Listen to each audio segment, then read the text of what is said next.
नमस्कार मित्रांनो, स्वागत आहे सर्वांचं आपल्या या यूट्यूब चॅनलवर. मित्रांनो, आजच्या या सेशनमध्ये शिक्षक पात्रता परीक्षा म्हणजेच टी-ई-टी 2025 यासाठी जो काही महत्त्वाचा विषय आहे मानसशास्त्र, या विषयावरील 30 प्रश्नांचा सराव आपण या ठिकाणी करणार आहोत. 23 नोव्हेंबर 2025 रोजी टी-ई-टी याची परीक्षा आहे. ओके. त्यासाठी आजच्या या सेशनमध्ये आपण अतिशय महत्त्वाचं म्हणजे मित्रांनो, तर 2013 ते 2021 पर्यंतचे मागील 8 वर्षांमध्ये विचारलेले महत्त्वाचे प्रश्न आपण सविस्तर स्पष्टीकरणासह या ठिकाणी पाहणार आहोत. ओके. यामध्ये जेवढे काही मानसशास्त्र या विषयावरील प्रश्न विचारले होते, त्यामधील आपण या ठिकाणी प्रश्न घेतलेले आहेत. ओके. सर्व प्रश्न अतिशय महत्त्वाचे आहे आणि स्पष्टीकरणामध्ये आपल्याला आणखी यामध्ये काय नवीन माहिती मिळणार आहेत. ओके. त्यासाठी मित्रांनो, आपला हा जो व्हिडिओ आहे हा शेवटपर्यंत पाहायचा आहे. ठीक आहे. जे की परीक्षेच्या दृष्टिकोनातून महत्त्वाचेच प्रश्न आपण या ठिकाणी घेतलेले आहेत. ओके. पेपर 1 आणि पेपर 2 ची तयारी करणाऱ्या मित्रांसाठी आजचा हा सेशन असणार आहे. व्हिडिओ आवडल्यास व्हिडिओला लाईक करायचा आहे. सोबतच व्हिडिओची लिंक आपल्या मित्रांपर्यंत शेअर करायचं आहे. मित्रांनो, तुम्ही जर आपल्या या चॅनलवरती नवीन असाल तर आपल्या चॅनलला सबस्क्राईब करायचं आहे. सोबतच बेल आयकॉनला प्रेस करायचं आहे. जेव्हाही आपण व्हिडिओ अपलोड करेल तेव्हा तुम्हाला लगेचच काही सेकंदामध्ये आपल्या व्हिडिओचे नोटिफिकेशन मिळून जाईल. ठीक आहे. त्यासाठी आपल्या या चॅनलला सबस्क्राईब करून ठेवायचं आहे मित्रांनो. यापूर्वी जेवढी काही आपण व्हिडिओज अपलोड केलेले आहेत ते सर्व व्हिडिओज महत्त्वाचे आहे. विशेष म्हणजे आपण थेरॉटिकल पण सेशन घेतलेलं आहे. जसे की कल आणि आवड, व्यक्तिमत्व ही थेरॉटिकल आपण त्या ठिकाणी आणि त्याच्यामध्ये आपण पेपरला आलेले प्रश्नसुद्धा घेतलेले आहेत. तो पण व्हिडिओ पाहायचा आहे. जवळपास 20 व्हिडिओज आपण अपलोड केलेला आहे आणि तुम्ही बघत असाल मित्रांनो, दररोज आपल्या या चॅनलवरती तुम्हाला व्हिडिओज पाहायला मिळत आहेत. ओके. आणि प्रत्येक व्हिडिओ महत्त्वाचा आहे. पेपरला आलेले प्रश्नच आपण या ठिकाणी घेत आहोत. त्यासाठी जेवढे काही व्हिडिओज तुम्ही बघितले नसाल ते सर्व व्हिडिओज तुम्हाला पाहायचं आहे आणि महत्त्वाचे असणार आहे. आणि मित्रांनो, विशेष म्हणजेच आपल्या या चॅनलला सबस्क्राईब करून ठेवायचं आहे. पेपर होईपर्यंत आपण दररोज मानसशास्त्र या विषयावरती सेशन आपल्या चॅनलमध्ये अपलोड करत आहोत मित्रांनो. ठीक आहे. आणि दररोज जेवढे काही व्हिडिओज असतील ते सर्व व्हिडिओज आपल्याला पाहायचं आहे. सोबतच आपले मित्रमंडळी जर टी-ई-टीची तयारी करत असेल त्यांना पण आपल्या व्हिडिओची लिंक शेअर करायचं आहे. आणि व्हिडिओ बघा, जर आवडलं तर चॅनलला सबस्क्राईब करायचा विसरू नका मित्रांनो. कंटेंट कसं आहे, स्पष्टीकरण आवडतो का ते पहा आणि आपले कन्सेप्ट जर क्लिअर होत असतील तर आपल्या चॅनलला सबस्क्राईब करून ठेवायचं आहे मित्रांनो. व्ह्यूजनुसार आपल्याला चॅनलला सबस्क्राईब करणारे खूप कमी या ठिकाणी पाहायला मिळत आहेत. ओके. फक्त फ्रीमध्ये आपल्याला या ठिकाणी पूर्ण कंटेंट या आपल्या चॅनलवरती मिळत आहेत. मग सबस्क्राईब करायला काही हरकत नाही मित्रांनो आणि पूर्ण फ्री कंटेंट आहे. ठीक आहे. चला बघूया प्रश्न कशा पद्धतीने आपल्याला या ठिकाणी विचारलेले आहेत. पूर्ण फ्री लेक्चर आपण या ठिकाणी अपलोड करत आहोत. कुठलाही चार्जेस तुम्हाला द्यायची आवश्यकता नाही. फक्त व्हिडिओ शेवटपर्यंत बघत राहा. ठीक आहे. आणि प्रश्नाची लेवल पहा मित्रांनो कशी आहे ती. पहिला प्रश्न पहा, टी-ई-टी 2013 पेपर 2 मध्ये विचारलेला हा प्रश्न आहे. प्रश्न पहा कशा पद्धतीने विचारलेला आहे आणि प्रत्येक प्रश्नाचं आपण सखोल विश्लेषण या ठिकाणी करणार आहोत. म्हणजे तुम्हाला या टाईपवरती जर प्रश्न विचारला तर ते प्रश्नाचं उत्तर देता आलं पाहिजे. ओके. आता पहिला प्रश्न पहा, विवानिष्ठ भूमिकेवर आधारलेल्या मानसशास्त्राचा पाया घालून वेदना, भावना आणि कल्पना यांच्यावर अभ्यास विशेष भर पुढीलपैकी कोणी दिला? पहा, प्रश्न नीट समजून घ्यायचा आहे. आपल्या या प्रश्नाचं उत्तर असेल मित्रांनो पर्याय ए, विल्यम वुंट. ओके. आता या ठिकाणी आपले डाऊट क्लिअर करायचा आहे. स्पष्टीकरणामध्ये बघूया काय दिलेलं आहे. महत्त्वाची माहिती असणार आहे. पहा, विल्यम वुंट यांना आधुनिक प्रयोगात्मक मानसशास्त्राचा जनक असे मानले जाते. पहा, महत्त्वाचा पॉईंट आहे. आधुनिक प्रयोगात्मक मानसशास्त्राचा जनक कोणाला म्हटलं जातं? तर विल्यम वुंट यांना म्हटलं जातं. ठीक आहे. त्यांनी मनाच्या संरचनेचा आणि मानसिक प्रक्रियांचा वैज्ञानिक अभ्यास सुरू केला. त्यांनी प्रयोगाच्या माध्यमातून भावना, कल्पना आणि संवेदना यांच्या विश्लेषणाला त्यांनी प्राधान्य दिला होता. ओके. पॉईंट क्लिअर झाले असतील. आपण पुढच्या प्रश्नाकडे या ठिकाणी वळूया. प्रश्न दुसरा पहा, महत्त्वाचा आहे. टी-ई-टी 2013 पेपर 2 मध्ये विचारलेला हा प्रश्न आहे मित्रांनो. प्रश्न असा आहे की अध्यापन संबंधीचे पुढील 4 स्पष्टीकरणे कोणी दिली आहे? पहा, याच्यामध्ये 4 पॉईंट आपले क्लिअर होतात. जर याच्यावरती सेपरेट प्रश्न विचारला तरी तुम्ही त्याचा आन्सर देऊ शकता मित्रांनो. पहा, अध्यापन संबंधीची आता या ठिकाणी पुढील 4 स्पष्टीकरणे कोणी दिलेली आहे? तर आता पहा, सुरुवातीला पहिले दिलेलं आहे वर्णनात्मक, त्याच्यानंतर मार्शल व ब्रूस जॉइस. ओके. आता त्याच्यानंतर बी, परिणामकारक दृष्टांत बी.ओ. स्मिथ. त्याच्यानंतर तिसरं आहे उद्देशनिष्ठित पल्स वशूस आणि चौथा आहे आदर्शवादी हिल्टा टाबा. आता याच्यापैकी आपल्याला करेक्ट आन्सर द्यायचा आहे कोणता पर्याय आपल्याला या ठिकाणी प्रश्नाचं उत्तर असणार आहे? तर मित्रांनो पहा, या ठिकाणी पर्याय बी मध्ये आपल्या प्रश्नाचं करेक्ट उत्तर पाहायला मिळतो. परिणामकारक दृष्टांत बी.ओ. स्मिथ यांनी अध्यापन संबंधीचे स्पष्टीकरण दिले आहे. ओके. आता स्पष्टीकरणामध्ये आपल्याला यावरचे काही पॉइंट क्लिअर करायचं आहे. ते कोणते आहे पहा. बी.ओ. स्मिथ यांनी अध्यापनाचे 4 पैलू स्पष्ट केले आहे. तर ते कोणकोणते पहा. वर्णनात्मक, परिणामकारक, उद्देशनिष्ठ आणि आदर्शवादी. त्यांच्या मते अध्यापन ही केवळ ज्ञान देण्याची प्रक्रिया नसून ती सामाजिक आणि नैतिक दृष्टीनेही घडवणारी एक प्रक्रिया आहे, असे कोणी म्हटले? तर बी.ओ. स्मिथ यांनी म्हटले आहे. ओके. लक्षात ठेवा, महत्त्वाचा प्रश्न आहे.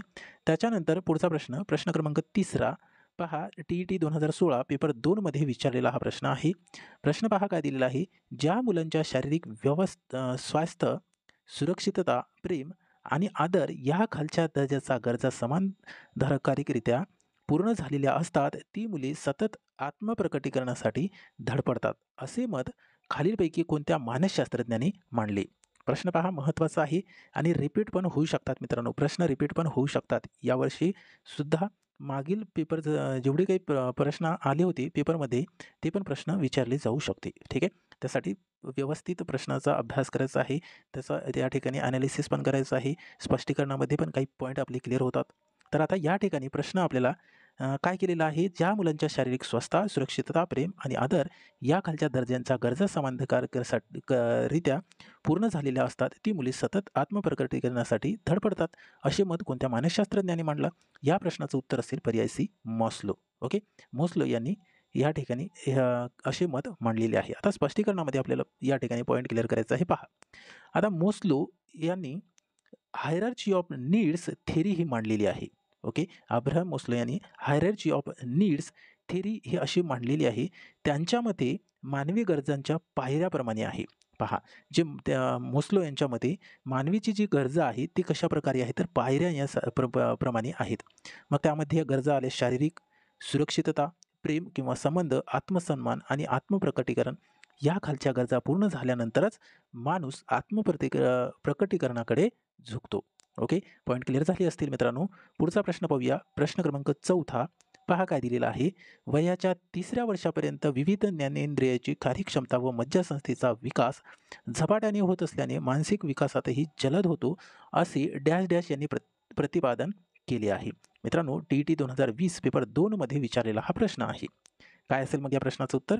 पर्याय डी, थ्रस्टन व थॉर्नडाईक. ठीक आहे. आता स्पष्टीकरणामध्ये आपल्याला पॉईंट क्लिअर करायचा आहे. पहा, थ्रस्टन व थॉर्नडाईक यांनी मुलाच्या प्रारंभिक वयातील मानसिक आणि शारीरिक विकासावर संशोधन केले. त्यांच्या मते वयाच्या पहिल्या काही वर्षात मज्जासंस्थेला विकास झपाट्याने होत असल्याने मानसिक क्षमताचा पाया काय होते, यामुळे मजबूत होतो. लक्षात ठेवा, महत्त्वाचा प्रश्न आहे. त्याच्यानंतर पुढचा प्रश्न पाहूया. प्रश्न क्रमांक 5 पहा काय दिलेला आहे. सापेक्षदृष्ट्या समावेशन अशा परिस्थितीत यशस्वीरित्या साधण्याची क्षमता म्हणजे बुद्धी, अशी व्याख्या खालीलपैकी कोणत्या मानसशास्त्रज्ञाने दिली? पहा मित्रांनो, 2020 पेपर 2 मध्ये विचारलेला हा प्रश्न आहे. या प्रश्नाचं उत्तर काय असेल मग? पर्याय ए, विल्यम जेम्स. ठीक आहे. या मानसशास्त्रज्ञाने ही व्याख्या दिली होती. तर या ठिकाणी आपल्याला काही महत्त्वाचे पॉईंट क्लिअर करायचं आहे. तर पहा, स्पष्टीकरणामध्ये आपल्याला दिलेलं आहे. विल्यम जेम्स यांनी बुद्धी म्हणजे अशी क्षमता जी मानवाला किंवा माणसाला नवीन परिस्थितीत योग्य प्रतिसाद देण्यास सक्षम बनवते. पहा, विल्यम जेम्स यांनी बुद्धी म्हणजे अशी व्याख्या सांगितली. त्यांनी बुद्धी म्हणजे अशी क्षमता जी माणसाला नवीन परिस्थितीत योग्य प्रतिसाद देण्यास सक्षम बनवते, असे प्रतिपादन केले. त्यांनी बुद्धिमत्ताला व्यवहार्य जीवनाशी जोडलेले मानले. म्हणजे बुद्धीला त्यांनी व्यवहार्य जीवनाशी जोडलेले असे त्यांनी मानले आहे. ओके. लक्षात ठेवा, महत्त्वाचा या ठिकाणी आपण प्रश्न बघत आहोत. ओके. त्याच्यानंतर पुढचा प्रश्न, प्रश्न क्रमांक 6 पहा. 2013 टी.ई.टी. पेपर 1 मध्ये विचारलेला हा प्रश्न आहे. प्रश्न असा आहे. मानवी वर्तनाचे शास्त्र अशी व्याख्या यांनी केली. म्हणजे कोणी केलेली आहे की मानवी वर्तनाचे शास्त्र हे अशी व्याख्या कोणी केलेली आहे? या प्रश्नाचं उत्तर या ठिकाणी पर्याय ए मध्ये पाहायला मिळतो. जे.बी. वॉटसन यांनी ही व्याख्या केलेली आहे, मानवी वर्तनाचे शास्त्र. आता या ठिकाणी स्पष्टीकरणामध्ये पहा, जे.बी. वॉटसन यांनी मानसशास्त्राला वर्तनाचे शास्त्र म्हणून परिभाषित केले. कशाचे शास्त्र? वर्तनाचे शास्त्र. जे.बी. वॉटसन.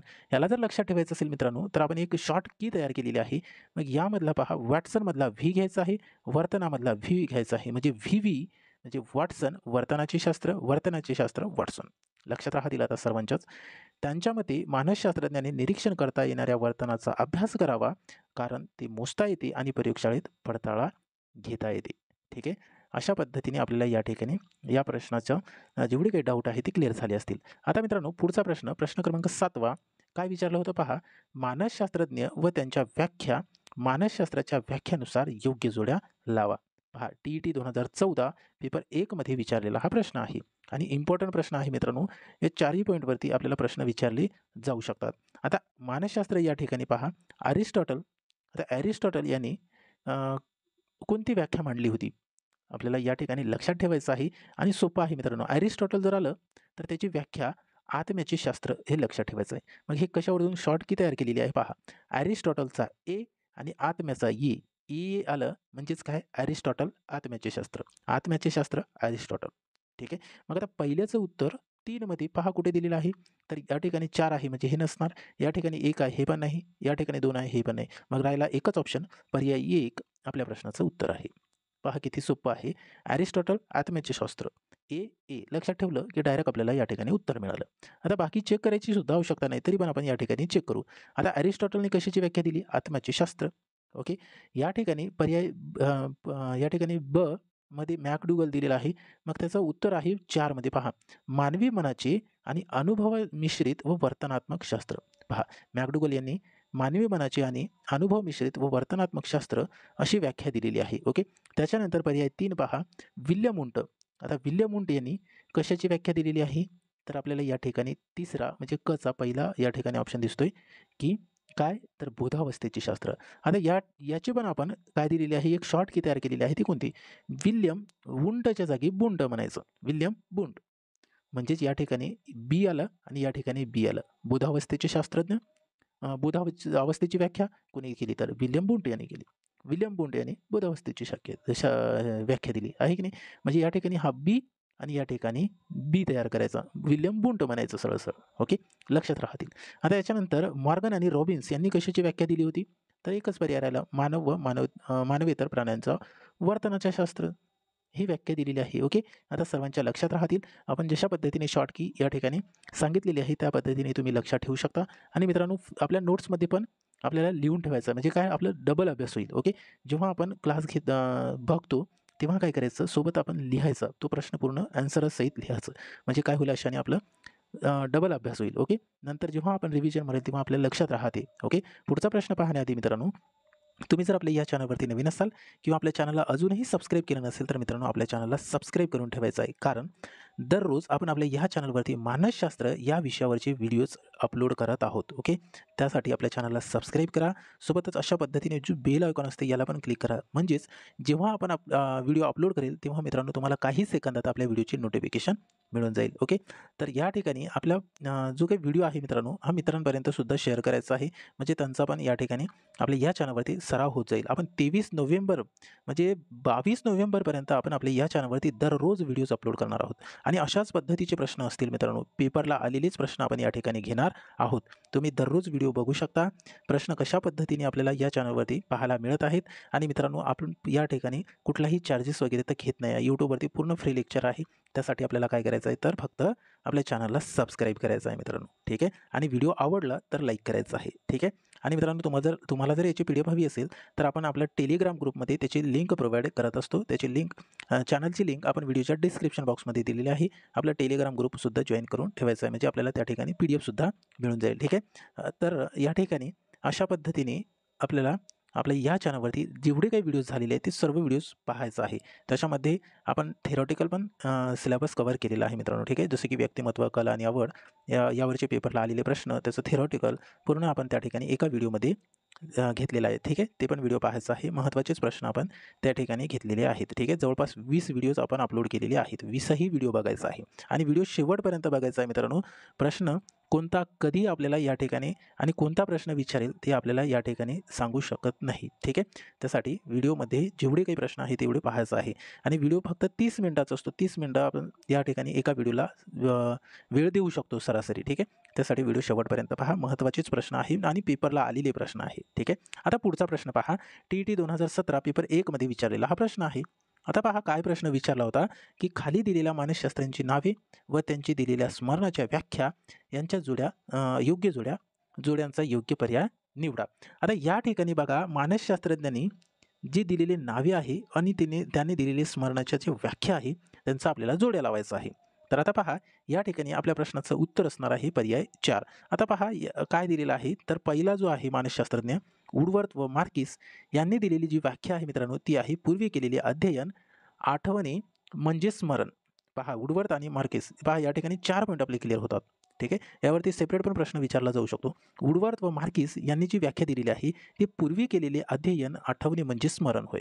ओके, आता त्याच्यानंतर पहा 2 नंबरचा एडगिल यांनी ती कोणती व्याख्या दिलेली आहे, तर क मध्ये पहा स्मरण म्हणजे धारणा. एडगिल यांनी व्याख्या दिलेली आहे स्मरण म्हणजे धारणा अशी व्याख्या दिलेली आहे. ओके, त्याच्यानंतर तिसरंच आहे म्हणजे मॅकडुगल यांनी कोणती व्याख्या दिलेली आहे, तर पूर्वानुभव बोधावस्थेच्या पातळीवर आणणे म्हणजे स्मरण. कशाच्याबद्दल व्याख्या दिलेली आहे, स्मरणाबद्दल व्याख्या दिलेली आहे. ठीक आहे, तर या ठिकाणी मॅकडुगलने स्मरणाबद्दल कोणती व्याख्या दिली, तर पूर्वानुभव बोध अवस्थेच्या पातळीवर आणणे म्हणजे स्मरण होय. त्याच्यानंतर चौथा आहे स्टाऊक. आता स्टाऊक यांनी कोणती व्याख्या दिलेली आहे, तर स्मरणाबद्दल व्याख्या त्यांनी गतानुभवाचे पुनरुज्जीवन म्हणजे स्मरण होय. ठीक आहे, हे व्याख्या लक्षात ठेवायच्या आहे. स्मरणाबद्दल दिलेल्या मानसशास्त्रज्ञांनी कोणती व्याख्या दिलेली आहे ती लक्षात ठेवायचं आहे. ओके, याच्यावरती सेपरेट पण प्रश्न विचारला जाऊ शकतो. ओके, आता याच्यानंतर आपण पुढचा प्रश्न पाहूया. प्रश्न क्रमांक 9. पहा मित्रांनो, TET 2018 पेपर 1 मध्ये विचारलेला हा प्रश्न आहे. प्रश्न असा आहे की 2 समान परिस्थितीमधील विषयांश जसे की ज्ञान, तंत्र, कौशल्य व इतर घटक व उद्दिष्टे यांमध्ये समानता असेल तर अध्ययन संक्रमण होते. ही समान घटक उपपत्ती खालीलपैकी कोणत्या मानसशास्त्रज्ञांनी मांडली? काय असेल मग या प्रश्नाचं उत्तर? पर्याय डी मध्ये थॉर्नडाईक यांनी ही मांडलेली आहे मित्रांनो. कोणती? तर समान घटक आणि उपपत्ती या मानसशास्त्रज्ञांनी मांडलेली आहे. आता या ठिकाणी आपल्याला काही महत्त्वाचे पॉईंट क्लिअर करायचे आहे. मग स्पष्टीकरणामध्ये बघूया. पहा, थॉर्नडाईक यांनी समान घटक सिद्धांत म्हणजेच थेअरी ऑफ आयडेंटिकल एलिमेंट्स मांडला. ओके, थॉर्नडाईक यांनी समान घटक सिद्धांत हे मांडलेला आहे. त्यांच्या मते 2 शिकण्याच्या परिस्थितींमधील समान घटक जास्त असतील तर एका गोष्टीचे ज्ञान दुसऱ्या शिकवण्यात मदत करतो, म्हणजे दुसऱ्या शिकण्यात काय करतो, मदत करतो. हे अशा पद्धतीने त्यांनी काय दिलेलं आहे, एक सिद्धांत मांडलेला आहे, समान घटक सिद्धांत. लक्षात ठेवा. याच्यानंतर पुढचा प्रश्न पाहूया. प्रश्न क्रमांक 10. पहा काय दिलेला आहे, तर व्यक्तीचे इतरांहून वेगळेपण दाखवणारे आणि त्यांच्यापैकी इतर व्यक्ती या व्यक्तीशी कशा वागतात हे निश्चित करणारे स्थिर स्वरूपाच्या वैशिष्ट्यांचे असामान्य संघटन म्हणजे व्यक्तिमत्व. अशी व्याख्या खालीलपैकी कोणत्या मानसशास्त्रज्ञाने मांडली? TET 2020 पेपर 1 मध्ये विचारलेला प्रश्न आहे. प्रश्न नीट समजून घ्यायचा आहे की व्यक्तीचे इतरांवरून वेगळेपण दाखवणारे म्हणजे व्यक्तीचे इतरांहून म्हणजे आपल्यापेक्षा वेगळं दाखवणारं आणि त्याच्यापैकी इतर व्यक्ती हे व्यक्तीशी कशा वागतात हे सुनिश्चित करणारे स्थिर स्वरूपाचे वैशिष्ट्यांचे असामान्य संघटन म्हणजेच काय, व्यक्तिमत्व. अशी व्याख्या कोणत्या मानसशास्त्रज्ञाने मांडली? म्हणजे व्यक्तिमत्वाबद्दल कोणत्या मानसशास्त्रज्ञाने अशी व्याख्या मांडली? मित्रांनो, व्यक्तिमत्व हा जो टॉपिक आहे हा आपण डिटेलमध्ये बघितलेला आहे. तुम्ही आपल्या चॅनलमध्ये जाऊन चेक करू शकता. व्हिडिओज या फोल्डरमध्ये व्यक्तिमत्व म्हणजे पर्सनॅलिटी याची व्याख्या, त्याचे वैशिष्ट्य, त्याचं स्वरूप हे पूर्ण आपण एका व्हिडिओमध्ये कव्हर केलेलं आहे. तुम्ही बघितलं नसेल तर बघून घ्या. हे अशा पद्धतीचे प्रश्न जर आले तर तुम्हाला त्या ठिकाणी लगेच उत्तर देता येईल. ओके, आता या ठिकाणी आपल्या या प्रश्नाचं उत्तर काय असेल मग? ठीक आहे, या प्रश्नाचं उत्तर असेल पर्याय सी मध्ये G.A. किंबल. ठीक आहे, हे आपण त्या ठिकाणी शिकवलेलं आहे, तुम्ही बघू शकता मित्रांनो. ठीक आहे, आता स्पष्टीकरणामध्ये काय दिलेलं आहे ते बघूया. पहा, स्पष्टीकरणामध्ये पूर्ण फ्रीमध्ये आहे, आपल्याला कुठलाही चार्जेस द्यायची आवश्यकता नाही. ओके, कुठे बॅचेस लावायची आवश्यकता नाही. ओके, त्यासाठी जेवढे काही व्हिडिओज आहेत ते अतिशय महत्त्वाचेच व्हिडिओज आहेत. ठीक आहे, तुम्ही बघू शकता. आता या ठिकाणी आपल्याला स्पष्टीकरणामध्ये पहा, G.A. किंबल यांनी व्यक्तिमत्व म्हणजे व्यक्तीच्या वैशिष्ट्यांचा असा स्थिर नमुना जो तिच्या वर्तनावर आणि इतरांशी असलेल्या नातेसंबंधावर परिणाम करतो अशी व्याख्या त्याने दिलेली आहे. कोणी? G.A. किंबल यांनी. हे व्यक्तीच्या अंतर्गत आणि बाह्य गुणधर्माचे संयोजन आहे. कशाचे? तर व्यक्तीचा जो अंतर्गत आहे आणि बाह्य गुणधर्म आहे यांचं तो काय आहे, तर संयोजन आहे. ओके, लक्षात ठेवा, महत्त्वाचे प्रश्न आहे. त्याच्यानंतर पुढचा प्रश्न, प्रश्न क्रमांक 11. प्रश्न असा आहे मित्रांनो, पहा TET 2014 पेपर 2 मध्ये विचारलेला हा प्रश्न आहे. खालीलपैकी कोणते विधान बाल्योधन आणि मॉन्टेसरी पद्धतीत मधील फरक दर्शवते? आता याच्यामध्ये बघा कोणता विधान असा आहे की बाल्योधन आणि मॉन्टेसरी पद्धतीमधील फरक दर्शवतो. तर या ठिकाणी आपल्या या प्रश्नाचं उत्तर असणार आहे पर्याय डी मध्ये मॉन्टेसरी पद्धत ही वैयक्तिक शिक्षण व कृतीवर भर दिला आहे. म्हणजे ही पहा, मॉन्टेसरी ही जी पद्धत आहे, वैयक्तिक शिक्षण व कृतीवर भर दिलं गेलं आहे. कशावरती? वैयक्तिक शिक्षण आणि कृतीवर भर दिला आहे. लक्षात ठेवा, मॉन्टेसरी पद्धतीत कशावर भर दिलेला आहे असा प्रश्न केलेला आहे. तर या ठिकाणी वैयक्तिक शिक्षण व कृतीवर जास्त भर दिलेला आहे. ओके. आता स्पष्टीकरणामध्ये आणखी काही आपले महत्त्वाचे पॉईंट क्लिअर होऊन जातील. तर या ठिकाणी पहा, मारिया मॉन्टेसरी यांनी शिक्षणात स्वयंशिक्षण म्हणजेच सेल्फ लर्निंग या संकल्पनेवर भर दिला. आता पहा, एक पॉईंट क्लिअर झाला. मॉन्टेसरी यांनी शिक्षणामध्ये स्वयंशिक्षण म्हणजे सेल्फ लर्निंग या संकल्पनेवर त्यांनी भर दिला. त्यांच्या मते प्रत्येक बालकांचे शिकण्याचे वेग म्हणजे प्रत्येक बालकांमध्ये जो शिकण्याचा वेग आहे आणि त्याची जी पद्धत आहे ही वेगवेगळी असते. म्हणजे आता एखाद्या बालकाची शिकण्याचा जो वेग आहे तो फास्ट असतो, दुसऱ्याचा स्लो असतो. ओके. एकाला फास्ट समजतो, एखादा गणित असेल किंवा एखादा चॅप्टर असेल तो फास्ट समजतो आणि ती समजण्याची जी पद्धत आहे ती वेगवेगळी असते. म्हणजे प्रत्येक बालकांमध्ये शिकण्याचा वेग आणि त्याची जी पद्धत आहे शिकण्याची ती वेगवेगळी असते. म्हणून वैयक्तिक अनुभव आणि क्रियाशील शिक्षण यावर भर दिला पाहिजे. पहा, क्रियाशील शिक्षणावरती भर दिला पाहिजे. यामुळे वैयक्तिक आणि सोबतच वैयक्तिक अनुभव यामुळे काय होतं, तर त्यांची शिकण्याची जी पद्धत आहे, वेगवेगळी पद्धत आहे, त्यामध्ये या क्रियाशील शिक्षणावर जास्त आपलं काय होते, या ठिकाणी बालकांचा विकास होतो. ओके. लक्षात ठेवा, महत्त्वाचा प्रश्न आहे. त्याच्यानंतर पुढचा प्रश्न, प्रश्न क्रमांक 12वा पहा. प्रश्न TET 2014 पेपर 2 मध्ये विचारलेला आहे. प्रश्न असा आहे, स्वयंशोधन पद्धतीबद्दल कोणते विधान अयोग्य आहे? मित्रांनो, अशा टाईपचा प्रश्न आला तर पहिलेच अंडरलाईन करायचं आहे, अयोग्य आहे की योग्य. या 4 पर्यायापैकी 3 पर्याय हे योग्य असणार आहे. आपण गडबडीमध्ये योग्य पर्याय निवडून येतो आणि आपल्या प्रश्नाचं उत्तर या ठिकाणी चुकून जातं. त्यासाठी योग्य अयोग्य यावरती लक्ष द्यायचं आहे. ठीक आहे. आता यामध्ये आपल्या प्रश्नाचं उत्तर असेल की पर्याय डी, सर्व घटकांसाठी ही पद्धत सुयोग्य आहे. या ठिकाणी आपल्या प्रश्नाचं उत्तर काय आहे? सर्व घटकांसाठी ही जी पद्धत आहे ही सुयोग्य आहे. ठीक आहे. आता स्पष्टीकरणामध्ये आपल्याला बघायचं आहे काय दिलेलं आहे पहा. स्वयंशोधन म्हणजे एक्सपेरिमेंटल मेथड या सर्व घटकांसाठी उपयुक्त नाही. आता पहा, ही एक्सपेरिमेंटल मेथड जी आहे ही सर्व घटकांसाठी उपयुक्त आहे का? तर नाही. कारण का?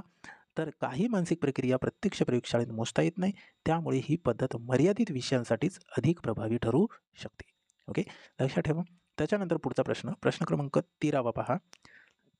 TET 2017 पेपर 2 मध्ये विचारलेला हा प्रश्न आहे. पहा, सर्वोत्कृष्ट कलाकृती, साहित्य निर्मिती आणि पराक्रम यांच्या पाठीशी काम ही शारीरिक प्रेरणा वास करते. आता पहा, या ठिकाणी काय दिलेलं आहे त्यांनी, सर्वोत्कृष्ट कलाकृती, साहित्य निर्मिती आणि पराक्रम यांच्या पाठीशी काम ही शारीरिक प्रेरणा वास करीत असते, असे मत खालीलपैकी कोणत्या मानसशास्त्रज्ञाने मांडले आहे? मित्रांनो, या प्रश्नाचं उत्तर काय असेल? पर्याय सी, सिग्मंड फ्राईड या मानसशास्त्रज्ञांनी अशा पद्धतीची काय मांडलेलं आहे, मत मांडलेलं आहे. तर या ठिकाणी आपल्याला स्पष्टीकरणामध्ये आणखी पॉईंट क्लिअर करायचा आहे. पहा, काय दिलेलं आहे, तर सिग्मंड फ्राईड यांच्या मते मनोविश्लेषण सिद्धांतानुसार, मनोविश्लेषण सिद्धांत हे कोणी मांडला? तर सिग्मंड फ्राईड यांनी मांडला. लक्षात ठेवा, याच्यावरती पण प्रश्न विचारला जाऊ शकतो. मानवी कृतीच्या पाठीशी कामप्रेरणा असते. ती शक्ती कलाकृती, विज्ञान आणि सामाजिक कार्यात रूपांतरित होऊन सब्लिमेशन असे घडवते. ठीक आहे. लक्षात ठेवा. त्याच्यानंतर बघूया पुढचा प्रश्न, प्रश्न क्रमांक 14वा पहा काय दिलेला आहे. TET 2013 पेपर 1 मध्ये विचारलेला हा प्रश्न आहे. इसवी सन 1921 साली दक्षिणमूर्ती येथे बालमंदिर नावाची शिशुशाळा डॅश डॅश यांनी सुरू केली. मित्रांनो, IMP प्रश्न आहे, परीक्षेला येऊ शकतो. ठीक आहे. आता या ठिकाणी इसवी सन 1921 साली दक्षिणमूर्ती येथे बालमंदिर नावाची जी शिशुशाळा आहे ही कोणी सुरू केली? तर या प्रश्नाचं उत्तर असेल पर्याय डी, गिजूबाई बधेका. ओके. यांनी ही शाळा सुरू केली होती. आता स्पष्टीकरणामध्ये बघूया काय दिलेलं आहे ते. तर गिजूबाई बधेका यांनी बालशिक्षणातील स्वाभाविक शिक्षण आणि अनुभवाधारित शिकवणी या तत्वांवर आधारित बालमंदिर हे सुरू केले होते. त्या भारतातील बालशिक्षण क्षेत्राच्या अग्रगण्य कार्यकर्ता होत्या. ओके. लक्षात ठेवा, या ठिकाणी महत्त्वाचे प्रश्न आहे. त्याच्यानंतर बघूया मित्रांनो पुढचा प्रश्न, प्रश्न क्रमांक 15वा. आता याच्यामध्ये पहा, आपल्याला सोबतच उत्तर दिलेलं आहे. ठीक आहे. आपली या ठिकाणी एक सराव होऊन जाईल. पहा, आत्म्याचे शास्त्र अशी व्याख्या मानसशास्त्रज्ञांनी म्हणजे कोणत्या मानसशास्त्रज्ञांनी केली आहे? आत्म्याचे शास्त्र हे आपण आत्ताच बघितलेलं आहे. ओके. आत्म्याचे शास्त्र आत्ताच आपण जुळ्याजुळवामध्ये बघितलं होतं. ओके. आता आत्म्याचे शास्त्र म्हणजे अरिस्टॉटल. ओके. हे कसे? तर आपण याच्यावरती एक काही कोड बनवला होता. पहा, आत्माचा ए, अरिस्टॉटलचा ए म्हणजे आत्म्याचे शास्त्र अरिस्टॉटल. अरिस्टॉटल आत्म्याचे शास्त्र ही व्याख्या या मानसशास्त्रज्ञाने केली होती. ओके. आता या ठिकाणी स्पष्टीकरणामध्ये पहा, सुरुवातीला मानसशास्त्राला आत्म्याचे शास्त्र म्हणजे सायन्स ऑफ सोल असे म्हटले जात होते. ही प्राचीन व्याख्या असून तिचा उगम ग्रीक तत्त्वज्ञ अरिस्टॉटल यांच्या विचारांतून झाला. ठीक आहे, हे महत्त्वाचे 2-3 पॉईंट आहे, लक्षात ठेवा. त्याच्यानंतर पुढचा प्रश्न बघूया, प्रश्न क्रमांक 16वा. पहा काय दिलेलं आहे. मानसशास्त्र हे मानवी मनाचे अनुभवश्रीत व वर्तनात्मक शास्त्र आहे, असे कोणत्या मानसशास्त्रांची व्याख्या या ठिकाणी दिलेली आहे. तर आता पहा, हे पण आपण प्रश्न बघितलेला आहे जुळवामध्येच. मानसशास्त्र हे मानवी मनाचे अनुभवश्रीत व वर्तनात्मक शास्त्र आहे, म्हणून मानसशास्त्राची व्याख्या कोणी दिली? मित्रांनो, या प्रश्नाचं उत्तर काय असेल मग? पर्याय सी, मॅकडुगल यांनी ही व्याख्या दिलेली आहे. ओके, आपण जुळवामध्ये बघितलेला आहे हा प्रश्न. ठीक आहे, लक्षात ठेवा. स्पष्टीकरणामध्ये पहा काय दिलेलं आहे, की आत्म्यासंबंधीच्या प्रश्नाची उत्तरे न मिळाल्याने मानसशास्त्र म्हणजे मनाचा अभ्यास करणारे शास्त्र म्हणजे सायन्स ऑफ माइंड अशी करण्यात आली. पण पुन्हा आत्म्याप्रमाणे अनेक प्रश्न समोर आले, की मन म्हणजे काय, ते कुठे असते, मन महत्त्वाचे की बुद्धी? म्हणून मॅकडुगलने मानसशास्त्र हे मानवी मनाचे अनुभवाश्रित आणि वर्णनात्मक शास्त्र आहे, अशी त्यांनी व्याख्या केली होती. पहा, याच्यामध्ये किती महत्त्वाची आपल्याला या ठिकाणी पॉईंट दिलेली आहे, की आत्म्यासंबंधीच्या प्रश्नाची उत्तरे न मिळाल्याने म्हणजे जी आत्मा आहे त्याच्या संबंधीचे जे प्रश्न आहेत त्यांची उत्तर न मिळाल्याने हे मानसशास्त्र म्हणजे मनाचा अभ्यास करणारे शास्त्र अशी त्यांची काय एक व्याख्या करण्यात आली होती, म्हणजे सायन्स ऑफ माइंड. पण पुन्हा आत्म्याप्रमाणे अनेक प्रश्न समोर आले. आता आत्मा या सोबत अनेक प्रश्न समोर आले. ते कोणते? की मन म्हणजे काय? ओके, आत्म्यासोबत एक प्रश्न आला, म्हणजे तो आहे मन म्हणजे काय आणि ते कोठे असतो? ओके, त्याचं स्थान कुठे आहे आपल्या शरीरामध्ये? मन आपण हे म्हणतो, पण त्याचं स्थान कुठे आहे माहिती आहे का? नाही. मग मन महत्त्वाचं आहे की बुद्धी महत्त्वाचं आहे? हा पण प्रश्न त्याच्यानंतर तयार झाला. म्हणून मॅकडुगलने यांनी मानसशास्त्र हे मानवी मनाचे अनुभवश्रीत व वर्णनात्मक शास्त्र आहे, अशी त्यांनी व्याख्या केली होती. ओके, लक्षात ठेवा, याच्यावरती प्रश्न विचारला जाऊ शकतो आणि मॅकडुगल याच्यावरती प्रश्न भरपूर आलेले आहे, तुम्ही बघितलं असेल मित्रांनो. ठीक आहे, याच्यानंतर पुढचा प्रश्न, प्रश्न 17वा पहा. मानसशास्त्र म्हणजे बोधावस्थेचे शास्त्र, ही मानसशास्त्राची व्याख्या कोणी दिली? म्हणजे या ठिकाणी पहा, मानसशास्त्राची व्याख्या कोणी दिली? मानसशास्त्र म्हणजे बोधावस्थेचे शास्त्र. तर आपण हा पण प्रश्न बघितलेला आहे. तर या ठिकाणी मी तुम्हाला कोड सांगितलं होतं, की कशा पद्धतीने लक्षात ठेवायचं आहे. पर्याय बी, विल्यम वुंड. आता पहा, या ठिकाणी मी तुम्हाला सांगितलं होतं, की विल्यम वुंड म्हणायचं आहे. विल्यम वुंड म्हणजे बोधावस्थेचे शास्त्र. हे कसे? तर या वुंडमधला बी आणि बोधावस्थेमधला बी, विल्यम वुंड बोधावस्थेचे शास्त्र. ठीक आहे, लक्षात ठेवू शकतो आपण बी. स्पष्टीकरणामध्ये पहा, महत्त्वाचे पॉईंट असणार आहे. इसवी सन 1879 मध्ये विल्यम खुंट या ठिकाणी तर खुंट दिलेलं आहे, पण विल्यम बुंड आहे मित्रांनो. ठीक आहे, आपण लक्षात ठेवण्यासाठी. ओके, आता यांनी जर्मनीतील लाईप्झिग मानसशास्त्राची पहिली प्रयोगशाळा स्थापन करून अनेक प्रयोग केले. आता पहा, विल्यम बुंड यांनी कोणती प्रयोगशाळा सुरू केली? पहिली प्रयोगशाळा कोणती स्थापन केली? तर जर्मनीतील लाईप्झिग. ओके, लाईप्झिग मानसशास्त्राची ही जी पहिली प्रयोगशाळा स्थापन यांनी केली होती. कोणी? तर विल्यम वुंड यांनी. कधी? तर 1879. हे 2-3 पॉईंट महत्त्वाचे आहे, लक्षात ठेवा. म्हणून त्यांना प्रायोगिक मानसशास्त्रीय जनक असे म्हणतात. कशामुळे? तर प्रायोगिक मानसशास्त्रीय जनक कुणास म्हणतात? तर लक्षात ठेवा, विल्यम वुंड यांना म्हणतात. ओके, त्यांनी मानसशास्त्र म्हणजे बोध अवस्थेचे शास्त्र अशी व्याख्या केली होती. आता पहा, विल्यम वुंड बी लक्षात ठेवा, बोध अवस्थेची शास्त्र होय, अशी मानसशास्त्राची व्याख्या त्यांनी दिली होती. ओके, त्याच्यानंतर पुढचा प्रश्न, प्रश्न क्रमांक 18वा पहा, महत्त्वाचा आहे पहा. मानवी वर्तनाचे शास्त्र हे मानसशास्त्र अशी मानसशास्त्राची व्याख्या कोणी केली? आता या ठिकाणी पहा काय दिलेलं आहे, मानवी वर्तनाचे शास्त्र हे मानसशास्त्र अशी व्याख्या कोणत्या मानसशास्त्रज्ञाने दिलेली आहे? तर या प्रश्नाचं उत्तर असेल पर्याय बी, जॉन बी वॉटसन. याचं पण आपण कोड सांगितलं होतं, वर्तनाचा व्ही, वॉटसनचा व्ही. वॉटसन वर्तनाचे शास्त्रज्ञ, वर्तनाचे शास्त्र जे बी वॉटसन. ठीक आहे, लक्षात ठेवू शकतो मित्रांनो या कोडवरून. आता स्पष्टीकरणामध्ये बघूया काय दिलेलं आहे, की जॉन बी वॉटसन हा व्यवहारवादाचा संस्थापक मानला जातो. कशाचा? व्यवहारवादाचा संस्थापक म्हटलं तर जॉन बी वॉटसन उत्तर द्यायचं आहे. त्याने मानसशास्त्रातील मन व आत्मा या अमूर्त संकल्पना नाकारून दृश्यमान वर्तमानाचा अभ्यासावर त्यांनी भर दिला, असं त्यांचं या ठिकाणी त्यांच्या मतानुसार आपण या ठिकाणी म्हणायचं आहे. ठीक आहे, त्याच्यानंतर आजच्या या सेशनचा हा शेवटचा प्रश्न असणार आहे मित्रांनो. प्रश्न असा आहे, की वर्तन बदलाचे सूत्र कोणत्या मानसशास्त्रज्ञाने दिली? IMP प्रश्न आहे, VVIMP प्रश्न आहे मित्रांनो. ठीक आहे, वर्तन बदलाचे सूत्र कोणत्या मानसशास्त्रज्ञाने दिले?